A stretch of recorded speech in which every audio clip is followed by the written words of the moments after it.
여러분 안녕하십니까? 말씀으로 하루를 여는 천수답의 새벽 묵상입니다. 창세기 42장을 오늘은 묵상합니다. 돈, 혼이 나서 떨 것인가 신이 나서 출 것인가. 황금이 만능인 시대는 이미 오래되었지요. 사람들이 받고 싶은 선물 가운데 1위는 현금이라고 합니다. 그만큼 돈은 우리의 삶에 밀접하고 중요한 위치를 차지하고 있습니다.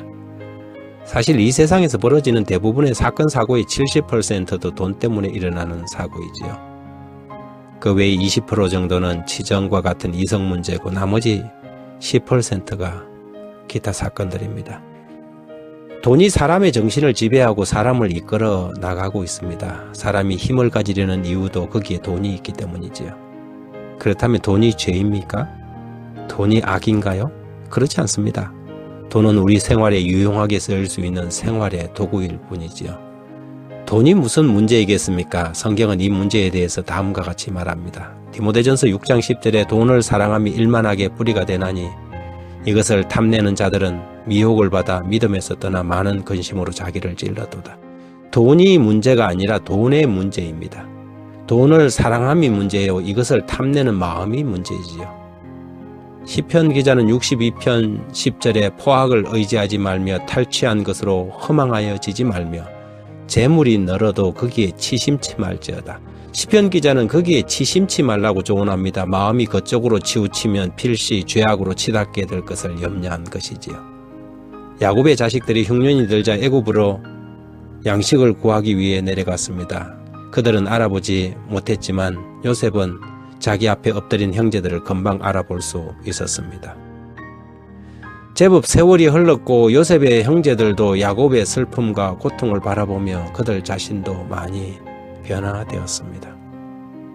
요셉은 그들을 시험해 볼 계획으로 그 형제들을 정탐으로 몰아갔고 마침내 정탐이 아닌 것을 정명키 위하여 베냐민을 데리고 오라며 시므온을 인질로 잡고 곡식을 내어주었습니다.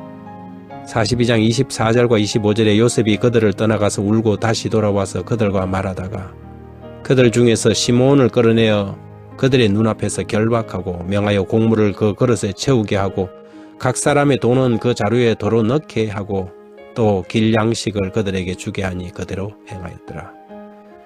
도중에 일행 중 한 사람이 자루를 열어서 그 속에 있는 은전 주머니를 보고 깜짝 놀랐습니다.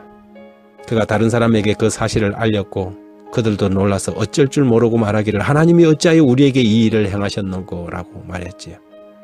그들은 이것이 하나님의 축복의 증거로 여겨야 할지 아니면 하나님이 그들의 죄로 인하여 저들을 벌하고 계시는지 알 수가 없었습니다. 그들은 하나님께서 그들의 죄를 보셨다는 것과 그가 지금 그들을 벌하고 계시는 것으로 마침내 인정하게 되었습니다. 야곱의 아들들은 돈을 보고 혼이 나서 떨었다고 말합니다. 돈을 보면 신이 나서 춤을 춰야 하는데 그들은 혼이 나서 떨었습니다. 돈의 성격에 따라서 춤을 출 돈도 있겠지만 혼이 나서 두려워해야 할 돈도 있습니다. 42장 35절에 각기 자루를 쏟고 본즉 각 사람의 돈뭉치가 그 자루 속에 있는지라 그들과 그들의 아버지가 덧 돈뭉치를 보고 다 두려워하더니 내 호주머니의 돈도 내 돈이고 남의 호주머니의 돈도 자기 돈인 걸로 착각하는 사람들이 많이 있습니다. 불로소득은 결코 사람을 유익하게 만들지 않습니다. 우리는 남의 돈을 보면 두려워할 줄 아는 사람들이 되어야 합니다. 돈 문제에 정직하지 못하거나 심지어 자기의 노력으로 번 돈일지라도 그것을 낭비하는 것은 그리스도인의 바른 태도가 아니지요. 남의 돈이 내 자루에 들어있을 때 이게 무슨 횡재냐고 생각하는 사람들은 참 어리석은 사람들입니다. 그것은 횡재가 아니라 재앙이기 때문이지요. 혹시 내 돈이 아닌 것이 내 통장에서 오고 가면 그것을 유용이라 하고 내 통장에 숨어 있으면 그것을 횡령이라고 합니다. 욥도 아브라함도 이삭도 야곱도 모두 거부들이었습니다. 부자가 되는 것은 잘못이 아닙니다. 하지만 그리스도인들은 깨끗한 부자를 지향합니다. 너그럽고 관용적인 부자, 불법이 아니라 적법한 방법으로 하나님께 영광을 돌리는 부자가 되어야 하겠습니다. 하나님 아버지 돈의 노예가 되지 않게 해주십시오. 돈을 사랑하지 않게 하시며 돈을 목적으로 인생을 살지 않게 해주십시오. 돈에 지배되는 사람이 아니라 돈을 지배할 줄 아는 사람이 되게 하시고 남의 재물을 보면 두려워할 줄 아는 그런 깨끗한 그리스도인이 되게 해주십시오. 예수님 이름으로 기도합니다.